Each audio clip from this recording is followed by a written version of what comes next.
इतिहास के पन्नों में ना कुछ पल ऐसे होते हैं जहां वक्त जैसे थम सा जाता है। एक ऐसा ही पल था जब एक बहुत बड़ा युद्ध शुरू होने ही वाला था, लेकिन ठीक उससे पहले इंसानियत के सबसे गहरे सवालों पर एक ऐसी बातचीत शुरू हुई जिसकी गूंज आज भी सुनाई देती है। तो आइए चलते हैं उसी पल में। जरा कल्पना कीजिए, कुरुक्षेत्र का वो विशाल मैदान, धरती कांप रही है। लाखों योद्धाओं की सेनाएं एक दूसरे के आमने सामने खड़ी हैं। हवा में सिर्फ शस्त्रों की खनक है और घोड़ों की हिनहिनाहट। और बात यह है कि ये सिर्फ दो सेनाएं नहीं हैं, ये तो एक ही परिवार की दो पीढ़ियां हैं जो एक दूसरे को खत्म करने पर तुली हैं। देखिए, यह सिर्फ जमीन का कोई टुकड़ा नहीं है। इसे कहा गया है धर्म क्षेत्र, यानी न्याय की भूमि। यहां जो लड़ाई होने वाली है वो सिर्फ सत्ता या जमीन के लिए नहीं, बल्कि ये सही और गलत के बीच की एक बहुत बड़ी, एक निर्णायक जंग है। एक ऐसा संघर्ष जिसे अब टाला नहीं जा सकता था। तो आखिर ये जंग है किसके बीच? कहानी है एक ही परिवार की। एक तरफ है पांडव। ये 5 भाई हैं, जिनमें से एक हैं महायोद्धा अर्जुन। ये अपने राज्य पर अपना सही हक मांग रहे हैं। और इनके सामने कौन खड़े हैं?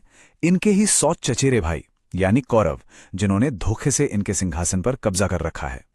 और फिर वो घड़ी आ ही जाती है। एक के बाद एक दोनों तरफ से शंखनाद की आवाजें गूंजने लगती हैं। नगाड़ों की गड़गड़ाहट से पूरा आसमान भर जाता है। ये एक तरह का ऐलान है कि भाई अब पीछे हटने का कोई रास्ता नहीं बचा, युद्ध शुरू होने ही वाला है। लेकिन यहीं पर इस महाकाव्य में एक ऐसा मोड़ आता है जिसकी किसी ने उम्मीद नहीं की थी। युद्ध के इस भयानक शोर के बीच कहानी सीधा एक इंसान के दिल की उथल-पुथल पर आ जाती है। क्या हो जब जंग के मैदान में सामने खड़ा दुश्मन कोई और नहीं बल्कि अपना ही कोई जाना पहचाना चेहरा हो। और अब आता है कहानी का वो टर्निंग पॉइंट जहां से सब कुछ बदल जाता है। अर्जुन, जो अपने शौर्य और पराक्रम के लिए जाने जाते हैं, वो अचानक एक बहुत अजीब सी इच्छा जाहिर करते हैं। वो कहते हैं कि मैं देखना चाहता हूं कि मुझे असल में लड़ना किससे है।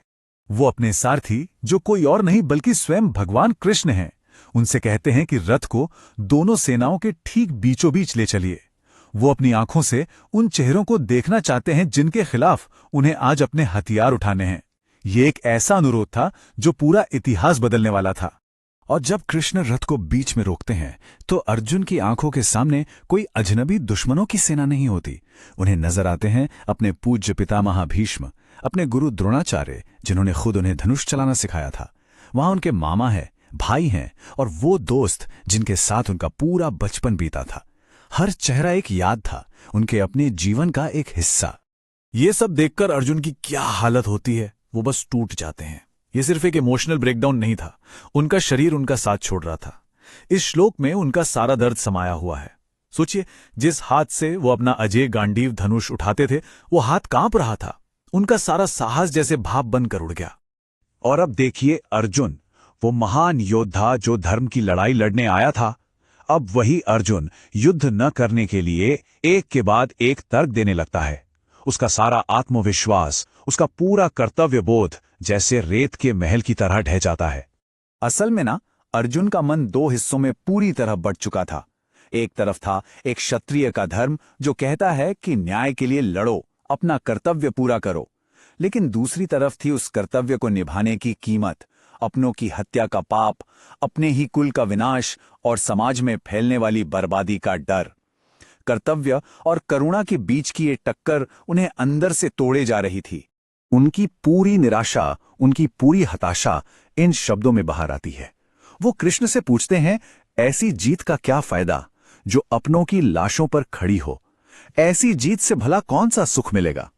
उनके लिए अब इस युद्ध का कोई भी नतीजा सिर्फ विनाशकारी और बेमतलब था। और फिर आता है वो पल, इस अध्याय का वो आखिरी दृश्य जो असल में पूरी भगवत गीता की नींव रखता है। अर्जुन एक ऐसा कदम उठाते हैं जिसकी किसी भी योद्धा से कभी कल्पना भी नहीं की जा सकती। ये तस्वीर दिमाग में बैठ जाती है। महायोद्धा अर्जुन शोक और दुविधा में पूरी तरह डूबकर अपना गांडीव धनुष नीचे रख देते हैं। वो लड़ने से साफ इनकार कर देते हैं। ये हार किसी दुश्मन के सामने नहीं थी, ये हार थी अपने ही मन के अंदर मचे एक भयानक तूफान के सामने। तो पहला अध्याय हमें एक बहुत बड़े, एक बहुत गहरे सवाल के साथ छोड़ जाता है कि जब हमारा फर्ज, हमारा कर्तव्य ही हमसे हमारे अपनों के विनाश की मांग करने लगे, तो फिर सही और गलत का फैसला आखिर किया कैसे जाए? ये सिर्फ अर्जुन की दुविधा नहीं है, ये एक ऐसा सवाल है जो हमेशा से पूछा जाता रहा है, और इसी सवाल के जवाब से भगवद गीता का दिव्य ज्ञान शुरू होता है।